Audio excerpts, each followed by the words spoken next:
बिस्मिल्लाहिर्रहमानिर्रहीम। अस्सलाम वालेकुम वीवर्स।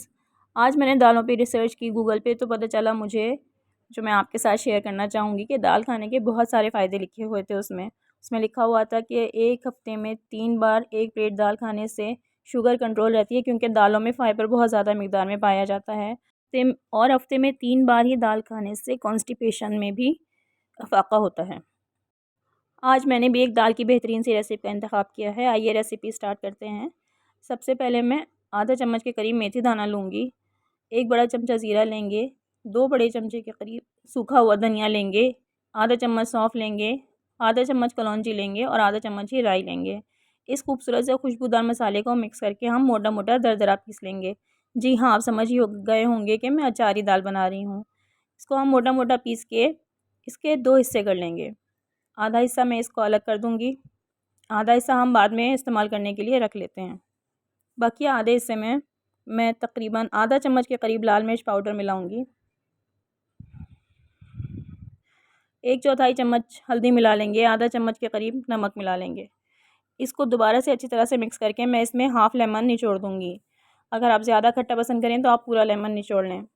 लेकिन मौसम सर्दियों का है और मेरी आवाज़ से आपको अंदाज़ा हो रहा होगा कि नींबू खाने का नतीजा क्या हुआ, तो इसलिए हाथ हल्का ही रखिएगा ज़रा। आधा नींबू निचोड़ के हम इसको अच्छी तरह से मिक्स कर लेंगे और फिर हम तकरीबन 5 या 6 बड़े साइज़ की मिर्चें ले लेंगे। इन बड़ी साइज़ की मिर्चों का एहतियात से हम बीज निकाल देंगे इसके अंदर से। इसके बीज रिमूव करके हम इसके अंदर ये अपना अच्छा सा मसाला भरेंगे। बीजों को एहतियात से रिमूव कीजिएगा। सारी मिर्चों के बीज निकालने के बाद अब जो हमने अभी अभी अपना मसाला, इतना बेहतरीन सा मसाला, खुशबूदार सा मसाला तैयार करके रखा है, इसको हम मिर्चों में भर लेंगे। सफाई से मिर्चों में, सारी मिर्चों में भर के हम इन मिर्चों को भी साइड में रख देंगे। जैसा कि मैंने सारी मिर्चों में मसाला भर लिया है। अब ये 1 कप मूंग की दाल है और 1 कप मसूर की दाल है। इसको मैंने तकरीबन आधे घंटे पहले भिगो दिया था। अच्छी तरह से वॉश करने के बाद इसका पानी फेंक दें और एक तरफ चूल्हे पर मैंने पानी उबलने के लिए रख दिया था हांडी में। उबलते हुए पानी में दाल जल्दी गल जाती है और जल्दी फट जाती है और जायका भी ज़रा ज़्यादा अच्छा आता है। अब मैं इसमें आधा चम्मच के करीब लाल मिर्च डालूँगी, आधा चम्मच से थोड़ा कम हल्दी डाल देंगे, हस्बे ज़ायका नमक डाल देंगे। दाल क्योंकि भीगी हुई है इसलिए ये जल्दी गल जाएगी, तकरीबन 15 से 20 मिनट में दाल गल जाएगी। और इसको हमने डाला भी उबलते हुए पानी में है, तो ये इसमें कोई ज़्यादा टाइम नहीं लेना।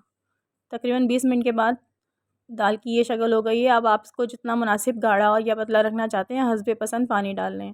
मैं 1 कप पानी मिलाऊंगी इसको। 1 कप पानी मिलाने के बाद इसको मज़ीद अच्छी तरीके से मिक्स करेंगे। अब मैं इसमें वही अचारी मसाला जो हमने अलग करके रखा था वो डाल देंगे, हरा धनिया डाल दें हस्बे पसंद और मिक्स करें। अब हम इस दाल का बेहतरीन सा बघार तैयार कर लेते हैं। इस दाल की जान इसके बघार में ही है। 1 प्याज बारीक चॉप की हुई डाल देंगे, 3 लाल गोल मिर्चें डाल देंगे और वो जो हरी मिर्चों में हमने मसाला भर के रखा था वो भी डाल देंगे। अब हमें इसको, ये सब चीज़ें हमने इसलिए एक साथ डाली हैं ताकि जैसे जैसे प्याज गोल्डन हो, ऐसे ऐसे मिर्च भी गोल्डन होती जाए और फ्राई होती जाए। यहाँ पर इसमें एक तरह से 2 इसमें मज़े आ जाएंगे, यानी कि एक तो अचारी मसाले का और एक हल्की सी फ्राई मिर्च का, यानी कि तली हुई मिर्चों का। अब इस बेहतरीन से बघार को दाल पे डाल के सर्व कीजिए। अल्लाह हाफ़िज़।